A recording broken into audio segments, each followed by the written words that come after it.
स्वाधीनता का सेनानी, आदिवासी का अभिमान।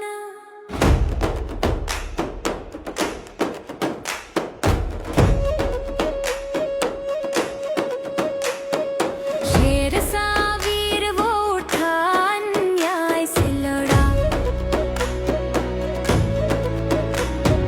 भारत माँ का लाल था वो, जन जन में जगा। એવા માટે જેમને અંગ્રેજો સામે નારો આપ્યો, બબુઆ કિશોર બબુઆ રાજ, આપણો દેશ આપણો રાજ નારો આપીને અંગ્રેજોના દેશમાંથી હાંકી કાઢવાનો નારો આપનાર આ મહાન બિરસા મુંડાની જન્મ જયંતિના આપણા દેશના પ્રધાનમંત્રી સન્માનનીય નરેન્દ્રભાઈ મોદી સાહેબે 2021 થી જનજાતિ ગૌરવ દિવસ ઉજવવાનું નક્કી કર્યું।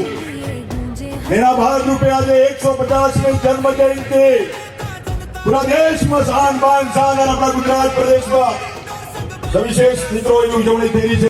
मानगढ़ की ये पावन धरा वीरों की पहचान है, भगवान बिरसा मुंडा जी ने दी हुंकार। अबुआ दिशुम अबुआ राज, बिरसा का गौरव गाए रे, हर दिल में दीप जलाए रे। 150 साल हुए पूरे, हर्षोल्लास मनाए रे। गोविंद गुरु जी ने भी बोला,